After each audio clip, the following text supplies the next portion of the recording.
Pemirsa, gudang penyimpanan bahan baku sepatu di Deli Serdang, Sumatera Utara terbakar hebat. Banyak cairan kimia serta karet membuat api menghanguskan seluruh isi pabrik.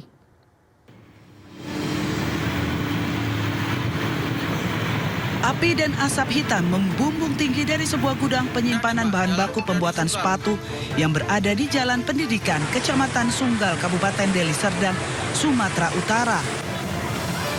Terdengar beberapa kali ledakan dari dalam pabrik yang menyimpan cairan kimia serta bahan baku yang terbuat dari karet.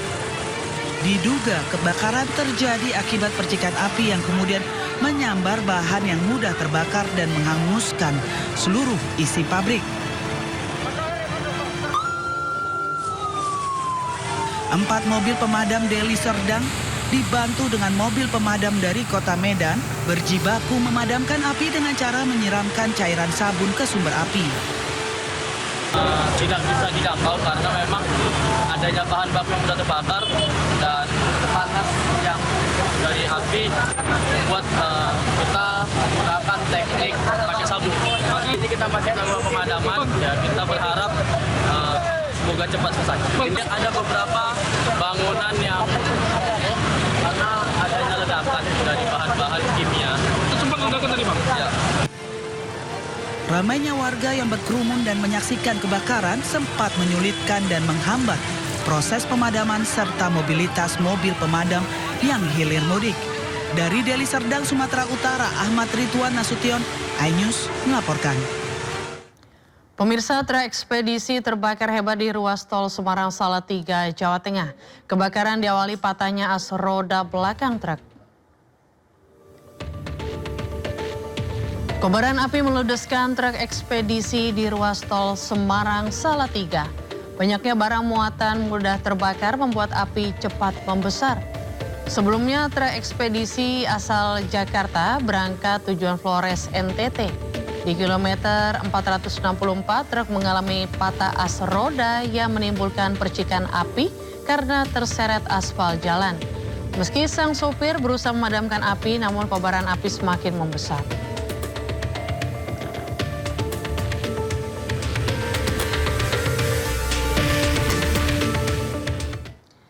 Gagal menyalip Supercar menabrak pengendara sepeda motor di Bekasi, Jawa Barat. Pengendara pria yang membonceng anak perempuannya luka-luka dilarikan ke rumah sakit.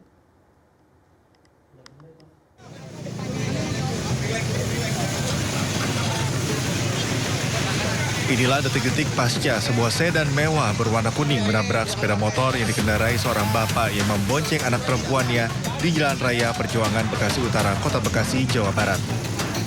Salah satu penumpang sedan sempat turun dan terlihat mengalami syok usai menabrak pemotor. Menurut saksi mata, pengendara supercar ini tidak melaju kencang namun berusaha menyalip dan gagal hingga menabrak sepeda motor yang berada di depannya. Sepeda motor korban bahkan sempat terseret 5 meter hingga mengalami kerusakan. Pengemudi diduga berkendara sambil menelpon. Motor kayak pelan gitu kan, yang jalur tengah sini, cuman masih di daerah sana. Nah, terus di mobilnya kayak rada-rada kanan, tapi nggak ke kiri-kiri. Nah, akhirnya kayak ke kanan, terus banyak keluar sini, hilang inilah kayaknya. Akibat kejadian ini, 2 orang korban yang merupakan bapak dan anak harus dievakuasi ke rumah sakit terdekat guna mendapatkan penanganan medis. Kasus kini ditangani Satlantas Polres Metro Bekasi Kota. Dari Bekasi, Jawa Barat, Rahmat Hidayat, iNews melaporkan. Duel ala gladiator pelajar SMA di Cianjur, Jawa Barat viral di media sosial. 6 pelajar terlibat diamankan polisi untuk pembinaan.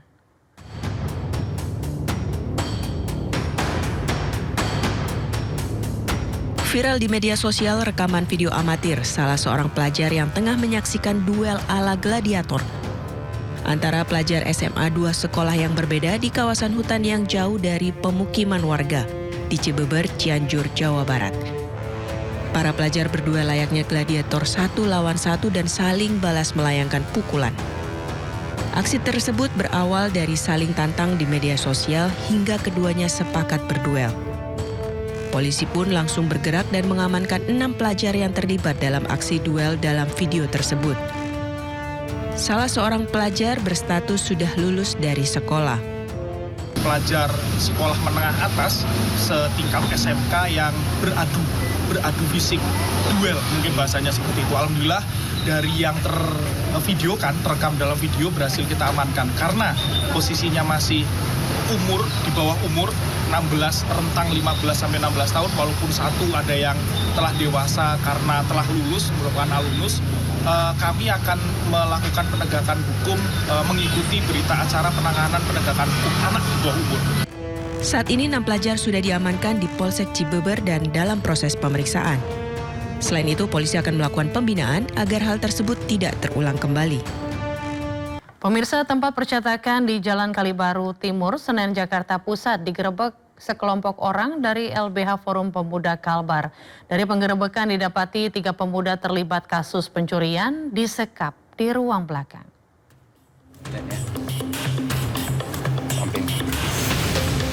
Aksi penyekapan ini diduga dilatar belakangi pencurian yang dilakukan salah satu korban penyekapan.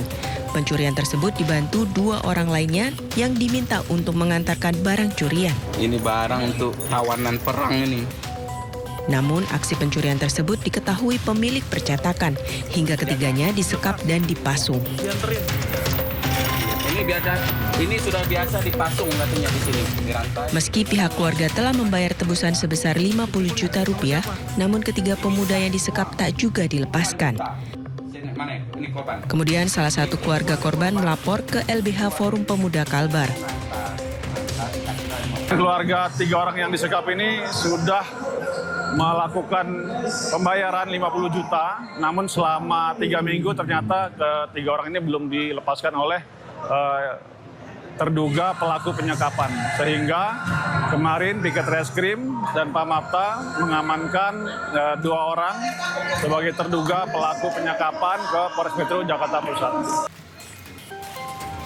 Kepolisian Polres Metro Jakarta Pusat telah menangkap 2 pelaku penyekapan dan sedang mendalami kasus guna mencari kemungkinan ada tidaknya pelaku lain.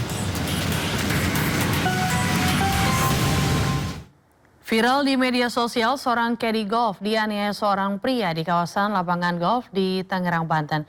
Ibu korban meminta polisi menghukum pelaku dengan seberat-beratnya.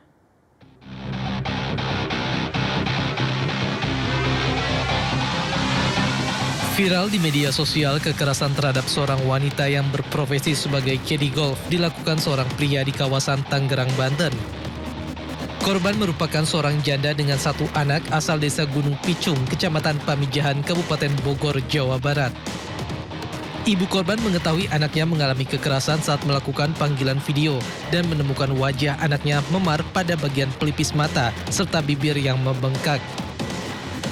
Kayaknya dia nutupin aja, kayak nggak mau terus terang gitu, takut ibunya khawatir, mungkin udah ngurusin anak dia di rumah, terus udah gitu dia dilakukan kayak gitu, mungkin takutnya orang tuanya gimana gitu.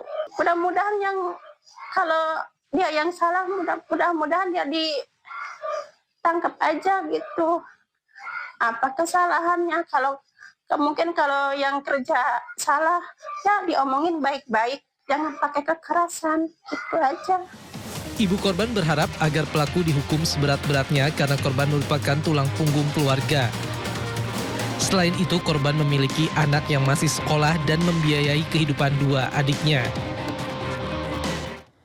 Cemburu dan lelah bekerja, alasan Taufik Hidayat menyekap dan menyiksa YTR, gadis asal Bandung, secara brutal. Pelaku yang bekerja sebagai penagih hutang juga disebut temperamental dan kerap mabuk minuman keras. Alhamdulillah udah kita amankan. Atas nama siapa? Cemburu buta dan stres akibat tekanan pekerjaan. Rupanya itulah motif Taufik Hidayat menyekap dan menganiaya YTR yang tidak lain kekasihnya. Kita menuju Polda Jabar ya. Bang, awas bang, kanan bang. Kepada polisi, korban mengaku jika pelaku memiliki masalah pekerjaan, maka ia melampiaskan kekesalan dengan cara menyiksanya secara brutal. Diketahui Taufik selama ini bekerja sebagai penagih utang atau debt collector.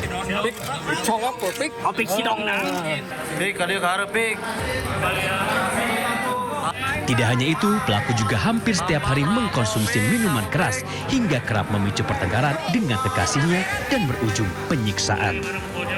Semua yang dia lakukan, dia mengakui, dan dia tadi sempat mengatakan bahwa dia juga menyesal karena ini dilakukan di bawah kesadarannya akibat konsumsi alkohol tadi itu.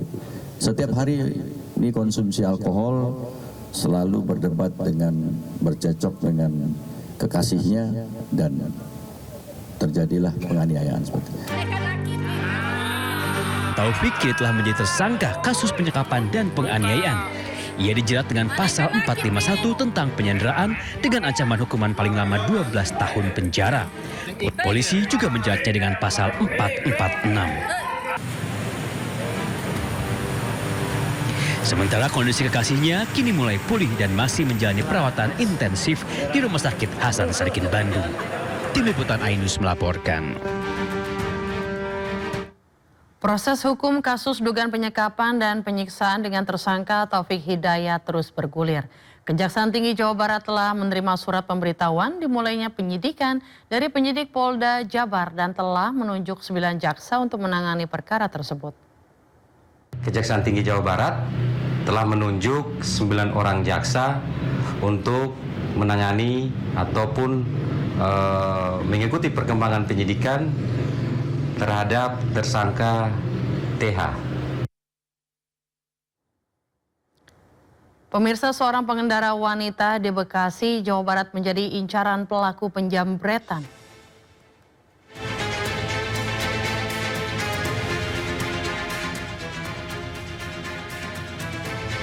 Dari kamera CCTV, seorang pengendara wanita memarkir sepeda motornya di Jalan Raya Karangsatria.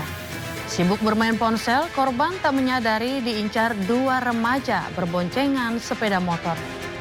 Korban spontan mempertahankan ponsel miliknya hingga korban terjatuh ke aspal bersama sepeda motor. Pelaku berhasil kabur ke arah Jalan Paru dengan tangan kosong.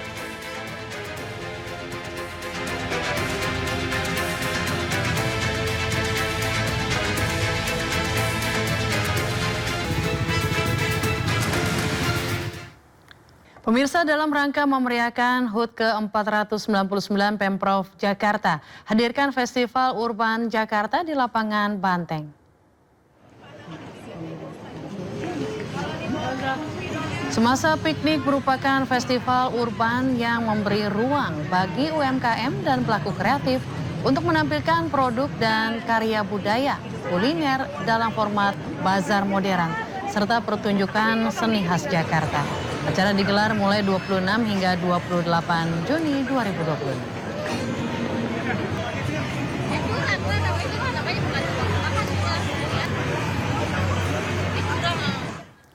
Ya, momen Hari Ulang Tahun Jakarta, Ancol memberlakukan program tiket gratis masuk hingga hari ini.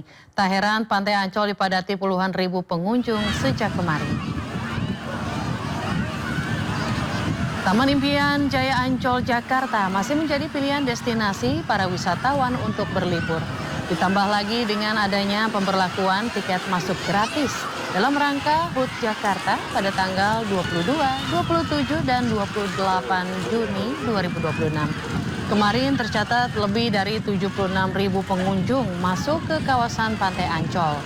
Kawasan yang luas dan bersih serta banyak pilihan aktivitas menjadikan wisata Ancol digemari oleh masyarakat Jakarta dan sekitar.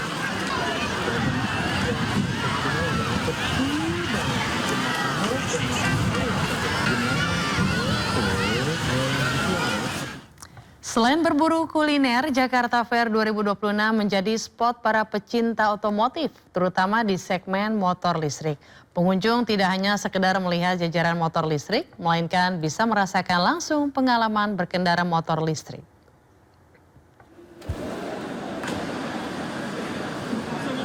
Area test drive yang berada di Hall A G-Expo Kemayoran.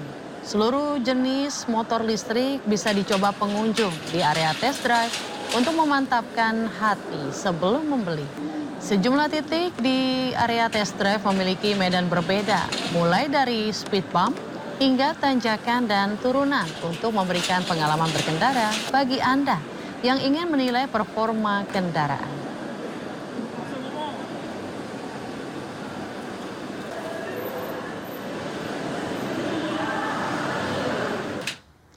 Pemirsa, puluhan pasangan mengucapkan ijab kabul dalam nikah massal di Pemalang, Jawa Tengah. Tak hanya mendapatkan buku nikah, mereka juga membawa pulang bantuan usaha dan perlengkapan rumah tangga sebagai bekal memulai kehidupan baru.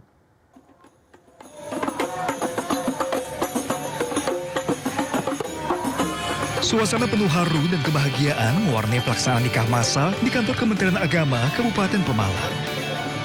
Sebanyak 20 pasangan dari 14 kecamatan resmi menikah dalam acara yang dihadiri langsung Menteri Agama Nasaruddin Umar. Seluruh peserta mendapatkan fasilitas secara gratis, mulai dari busana tata rias, mahar, buku nikah, souvenir, hingga bantuan usaha sebagai modal awal membangun keluarga. Senang? Senang, kenapa? Enggak. Bareng-bareng rame, terus dihadirin Pak Menteri juga. Belum tentu yang lain bisa seperti ini. Hemat juga Pak ya? Hemat, iya. Gratis itu gimana? Gratis. Kasih apa aja? Usaha, mahar, uang transport, dan uang saksi-saksi juga. Senang. Ya. Ya karena rame aja Pak, sama seneng aja niat nikah. Makanya udah lama. Iya. Ke depan untuk memberikan bantuan terhadap mereka-mereka yang memenuhi syarat untuk kawin tapi menghendaki efisiensi ya, efektivitas. Ya, semuanya ini adalah gratis ya. Dapat kartu rumah tangga baru, kemudian juga akte nikah khusus, kemudian juga KTP baru, semuanya difasilitasi oleh negara, semuanya gratis. Melalui program Bimas Islam Mantu, Kementerian Agama berharap semakin banyak masyarakat memperoleh legalitas pernikahan, sekaligus memiliki bekal untuk membangun keluarga mandiri, harmonis, dan sejahtera. Dari Pemalang, Jawa Tengah, Suryani Soekarno, iNews melaporkan. Jumlah manajer Koperasi Merah Putih yang meninggal dunia saat mengikuti latihan dasar militer kembali bertambah menjadi 5 orang. Menanggapi hal ini, Kementerian Pertahanan menegaskan proses seleksi kesehatan telah dilakukan sesuai dengan standar operasional prosedur. Ketua Tim Kesehatan Program SPPI, Dr. Ihsan, menjelaskan seluruh peserta telah menjalani pemeriksaan kesehatan menyeluruh sebelum dinyatakan lolos, mulai dari pemeriksaan fisik, laboratorium, ronsen, hingga USG. Menurutnya, kondisi kesehatan seseorang dapat berubah karena faktor fisik maupun lingkungan, sehingga hasil pemeriksaan saat seleksi tidak selalu mencerminkan kondisi peserta.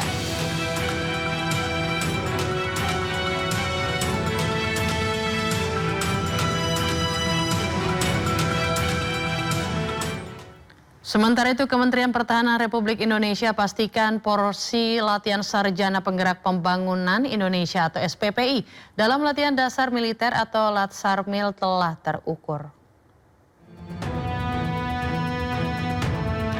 Kemhan menilai kegiatan Latsarmil tidak memiliki porsi yang berat, bahkan terbukti bisa mengakomodasi peserta SPPI yang disabilitas. Kepala Badan Pengembangan Sumber Daya Manusia Kemhan, Maijen Ketut Gede Wetan menegaskan bahwa Latsarmil bertujuan untuk menanamkan nilai-nilai disiplin. Terkait dengan hal tersebut, program ini dipastikan akan terus berjalan. Program ini bukan dimaksudkan untuk membentuk prajurit, melainkan membentuk calon pengelola koperasi desa Kelurahan Merah Putih dan Kampung Nelayan Merah Putih yang memiliki karakter kuat, berintegritas, disiplin, mampu bekerja sama dan siap laksanakan tugas pengabdian. Sekali lagi kami menyampaikan bela sungkawa yang sedalam-dalamnya kepada keluarga para almarhum dan almarhumah. Kementerian Pertahanan berkomitmen terus melakukan evaluasi, perbaikan, dan penyempurnaan penyelenggaraan program agar berlangsung semakin aman, profesional, akuntabel, dan mengutamakan keselamatan seluruh peserta. Sebelumnya, Wakil Ketua Komisi 1 DPR RI Dev Laksono berharap ada evaluasi pasca kematian calon manajer Kopdes saat mengikuti latihan dasar kemiliteran. Menyampaikan turut cita yang amat dalam atas meninggalnya 3 peserta SPPI tersebut. Kita memantau proses di mana dan kita kalau dari pengetahuan saya proses rekrutmen kesehatan segala macam itu sudah dilalui dan bila mana harus ada yang diperbaiki, ada yang diubah, ya itu adalah masukan yang harus diterima untuk menyempurnakan program tersebut sehingga program yang dibuat untuk kepentingan bangsa dan masyarakat ini benar-benar bisa berjalan dengan baik. Wakil Kepala BPS Republik Indonesia Sony Hari Budi Utomo Harmadi menegaskan, sensus ekonomi 2026 bukan untuk penetapan pajak individu. Data yang dikumpulkan BPS digunakan untuk kepentingan statistik dan perencanaan pembangunan agar lebih terarah. Wakil Kepala BPS Republik Indonesia Sony Hari Budi Utomo Harmadi bersama dengan Gubernur Sumatera Barat Mahyildi Ansarullah mencanangkan pelaksanaan sensus ekonomi 2026 Provinsi Sumatera Barat. Acara pencanangan sekaligus sosialisasi digelar di kawasan Car Free Day di halaman kantor Gubernur Sumatera Barat dengan olahraga bersama dan berbagi hadiah. Dalam sambutannya, Sony menegaskan bahwa data yang dikumpulkan BPS digunakan untuk kepentingan statistik dan perencanaan pembangunan, bukan untuk penetapan pajak individu. Ekonomi 2026 bukan untuk pajak.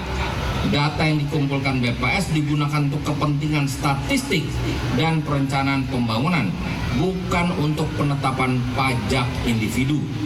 Data pribadi pelaku usaha, nama usaha, identitas pemilik, dan keterangan rinci responden tidak akan disajikan satu persatu. BPS hanya menyajikan data secara agregat dalam bentuk jumlah, persentase, sektor, skala usaha, dan wilayah. Sementara itu, Gubernur Sumatera Barat Mahyildi menyebut data yang terkumpul dapat membantu pemerintah untuk mengetahui jumlah usaha, lokasi, skala, sektor, dan kebutuhan pelaku usaha secara lebih tepat. Mahyildi pun mengimbau masyarakat memberikan data yang benar dan lengkap kepada petugas sensus ekonomi 2026 sebagai wujud tanggung jawab warga negara terhadap pembangunan negara. Data yang dihasilkan nantinya akan menjadi landasan penting dalam mendorong pertumbuhan ekonomi, memperkuat dunia usaha, serta meningkatkan kesejahteraan masyarakat. Sehingga memang kita berharap permasalahan dari tahun itu bisa kita selesaikan tahun itu juga. Nah, kalau itu disinilah arti penting data bagi kita. Kejaksaan Republik Indonesia bersama Apetnas terus memperkuat sinergi untuk mendorong tata kelola pemerintahan desa yang transparan dan akuntabel. Melalui program Jaksa Garda Desa atau Jaga Desa, pengawalan program prioritas nasional diharapkan berjalan tepat sasaran serta mendukung pembangunan desa yang berkelanjutan.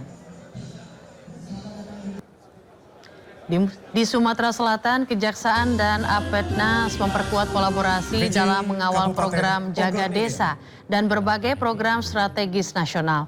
Sinergi ini diharapkan memperkuat peran BPD agar pemerintahan desa berjalan lebih transparan, akuntabel, dan tepat sasaran. Melalui program Jaga Desa, Apetnas dilibatkan sebagai mitra strategis Kejaksaan dalam mengawal program makan bergizi gratis, Jaga Indonesia Pintar, serta program kesejahteraan masyarakat lainnya.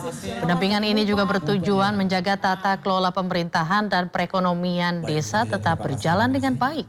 Jaksa Agung Muda Bidang Intelijen sekaligus Ketua Dewan Pengawas Apetnas Indonesia, Reda Mantovani, menegaskan Apetnas hadir sebagai mitra kejaksaan untuk mendorong terciptanya pemerintahan desa yang baik, bersih, dan bertanggung jawab. bisa mereka ini teman-teman BPD bisa mendukung kejaksaan dalam membuat tata kelola keuangan desa yang baik, gitu. Kan harapannya nih menurunnya tingkat terjaringnya kades atau perangkatnya terkena tipikor.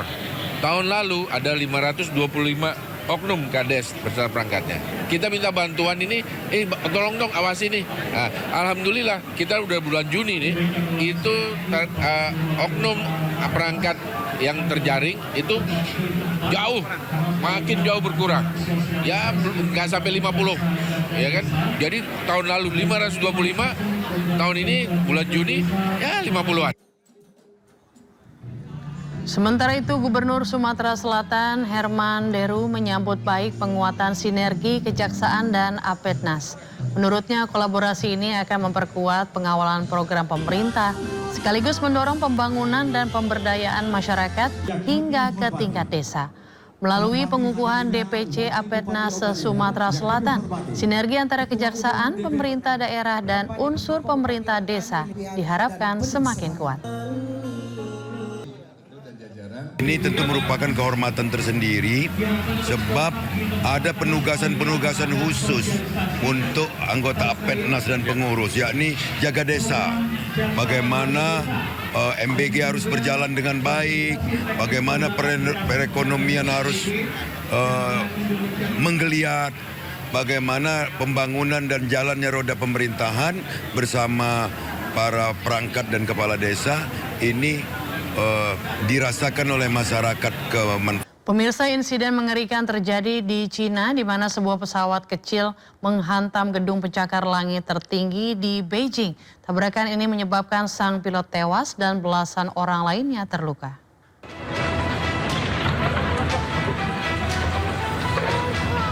Sebuah pesawat kecil menabrak menara Sitik atau yang lebih dikenal sebagai China Zone, gedung pencakar langit tertinggi di Beijing, China.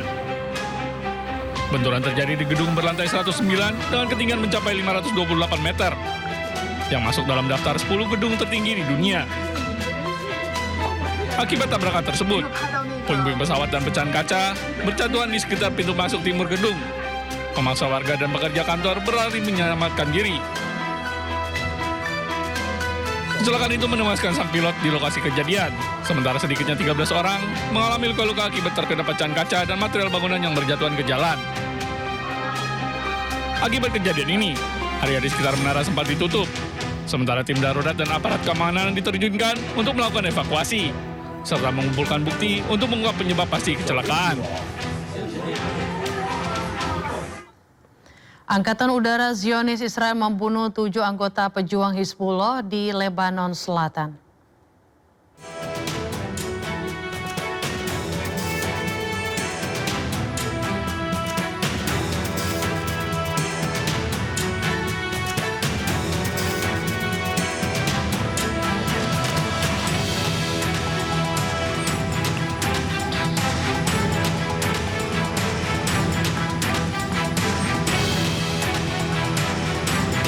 Tujuh anggota pejuang Hizbullah ini terlihat sedang memindahkan sebuah senjata dari kendaraan ke salah satu rumah yang ditempati oleh pejuang Hizbullah.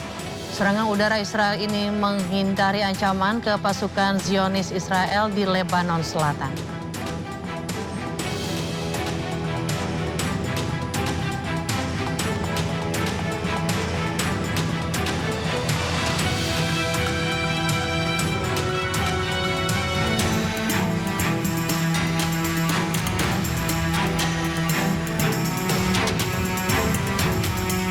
Selain itu, serangan di wilayah yang berbeda, Angkatan Udara Zionis Israel membunuh 5 anggota pejuang Hizbullah di perbatasan Lebanon Selatan. Sebelumnya, Zionis Israel mengidentifikasi 5 orang pejuang Hizbullah menjadi ancaman bagi pasukan Israel yang beroperasi di Lebanon Selatan.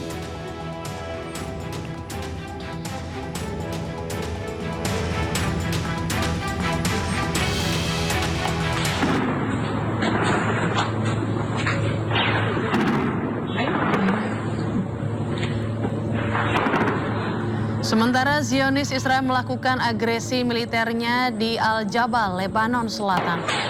Terdengar suara rentetan tembakan Zionis Israel di permukiman warga. Agresi ini terus dilakukan meski Israel dan Lebanon sudah menyepakati damai di Amerika Serikat.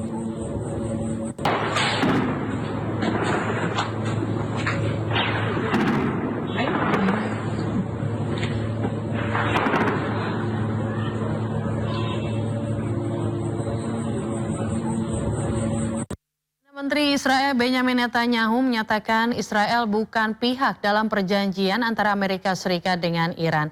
Netanyahu tegaskan tidak akan tinggalkan zona keamanan untuk mencegah serangan Iran dan Hizbullah.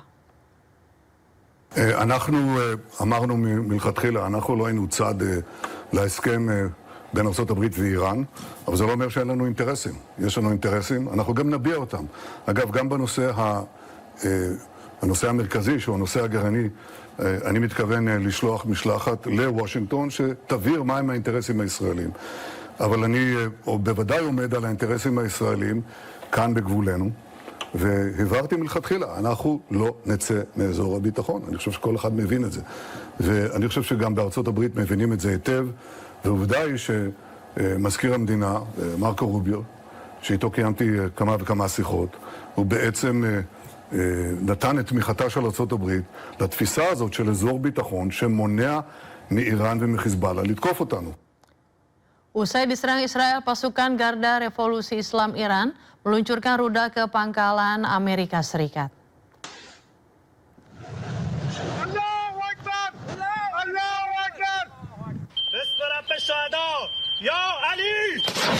Pasca serangan yang dilakukan Amerika Serikat ke Iran, pasukan IRGC merespon keras atas serangan tersebut. Pasukan Garda Revolusi Islam Iran meluncurkan rudal yang menargetkan pangkalan-pangkalan Amerika Serikat di Timur Tengah. Sementara Pusat Komando Amerika Serikat mengklaim Iran serang kapal dagang berbendera Singapura, MV Ever Lovely dilaporkan menjadi sasaran serangan drone Iran di perairan dekat Oman.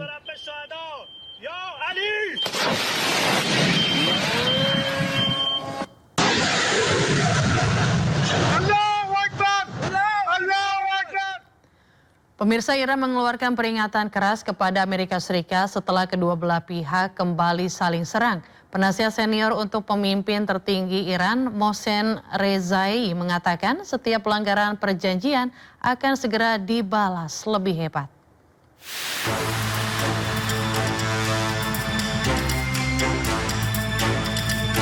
Amerika Serikat dan Iran kembali saling serang setelah kedua belah pihak menyepakati gencatan senjata. AS menyerang Iran setelah sebuah kapal AS dilaporkan menjadi sasaran serangan drone di perairan dekat Oman. Sementara Iran membalas dengan meluncurkan serangan terhadap pangkalan-pangkalan militer AS di Timur Tengah. Menanggapi ketegangan di Selat Hormuz, penasihat senior untuk pemimpin tertinggi Iran, Mohsen Rezai, mengeluarkan peringatan keras kepada Amerika Serikat. Ia memperingatkan bahwa setiap pelanggaran perjanjian akan segera dibalas dengan cepat dan menghancurkan.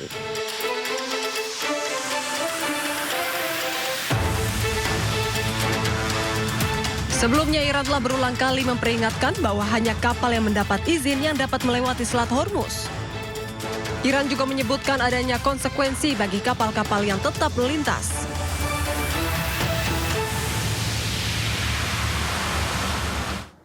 Iran peringatkan bahwa mengizinkan pangkalan militer Amerika Serikat di negara-negara Teluk hanyalah akan mengancam keamanan di Timur Tengah. Peringatan muncul setelah AS Iran kini kembali saling serang beberapa hari usai kedua belah pihak menyepakati gencatan senjata.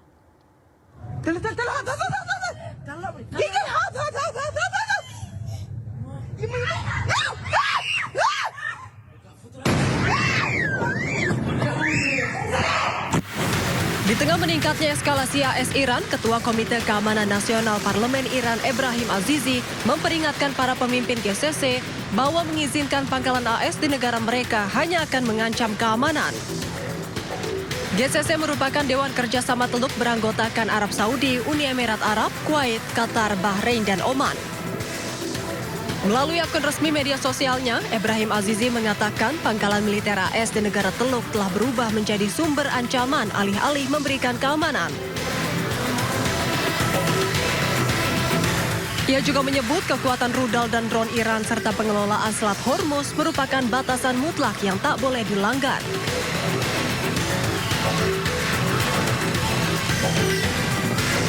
Sehingga satu-satunya jalan menuju keamanan regional hanyalah dengan menjauhkan diri dari Amerika Serikat.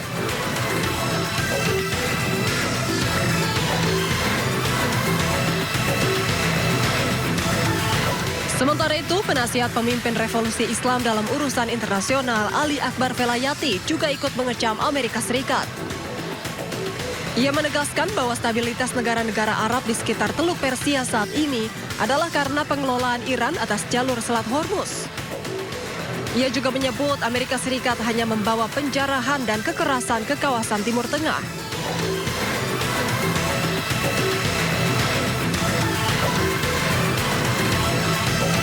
Setelah beberapa hari AS dan Iran menyepakati gencatan senjata, kedua pihak kini kembali saling serang. AS meluncurkan serangan udara terhadap sejumlah lokasi penyimpanan rudal, drone, dan radar pantai di Iran. Sementara Iran juga meluncurkan serangan balik ke pangkalan-pangkalan militer AS di Timur Tengah. Gelombang protes pecah di Lebanon setelah pemerintah menyepakati kerangka perjanjian baru dengan Israel. Demonstrasi berlangsung di jalanan ibu kota Beirut yang diwarnai dengan aksi pembakaran dan penolakan terhadap kesepakatan dengan Israel.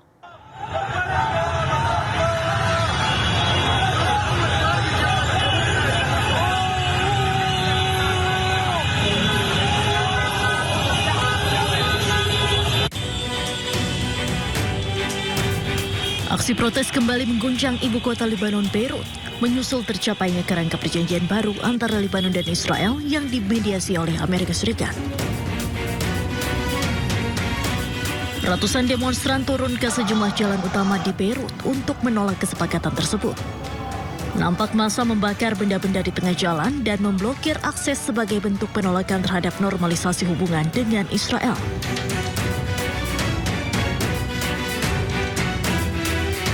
Kesepakatan yang juga melibatkan Amerika Serikat itu memicu kemarahan sebagian warga Lebanon karena dinilai menguntungkan Israel. הדבר החשוב ביותר הוא קודם כל שישראל נשארת ברצועת הביטחון בדרום לבנון. זה הישג גדול, ואנחנו מקיימים אותו כל עוד חיזבאללה לא פורק מנשקו, כל עוד נשקפת סכנה למדינת ישראל. כל הזמן על אזור הביטחון המקורי, מחוץ לטווח הנ"ט, לא מאפשרים לחיזבאללה להיכנס לשם וגם לא לאוכלוסייה. זה נשמר. והדבר החשוב ביותר הוא שישראל אומרת, הביטחון שלנו קודם לכל. Berdasarkan kerangka kesepakatan itu, pasukan Israel akan mempertahankan zona keamanan di Lebanon Selatan, sementara tentara Lebanon diizinkan ditempatkan di beberapa area terbatas. Gelombang protes yang terus dilakukan oleh masyarakat Lebanon menunjukkan masih kuatnya penolakan publik Lebanon terhadap kesepakatan dengan Israel. 3 polisi di Gaza tewas dan belasan lainnya luka-luka akibat serangan Zionis Israel di dekat kamp pengungsian Gaza.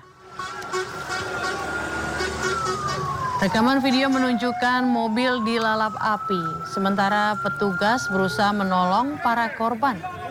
Dalam serangan Israel dekat kamp pengungsian di Al-Maghazi, 3 polisi tewas. Sejumlah korban lainnya luka-luka. Seluruh korban luka dibawa ke rumah sakit Martir Al-Aqsa di Deir al-Balah untuk mendapatkan perawatan.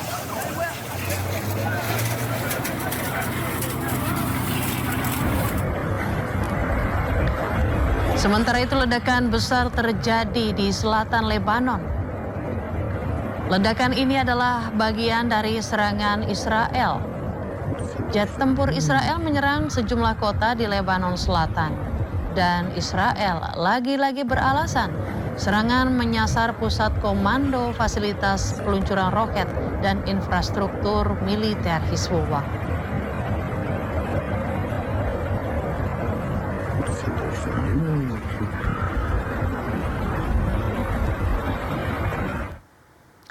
Sebelumnya Amerika Serikat, Lebanon, dan Israel menandatangani rancangan kesepakatan perdamaian trilateral di Washington DC. Kesepakatan damai ini tidak mengikut sertakan kelompok pejuang Hizbullah. Kesepakatan ini lahir usai 5 tahap pembicaraan di Washington antara Amerika Serikat, Lebanon, dan Israel. Kesepakatan ini diharapkan dapat mengakhiri perang antara Hizbullah yang didukung Iran dan Israel di Lebanon Selatan. Sayangnya rancangan kesepakatan damai ini mengesampingkan pejuang Hizbullah.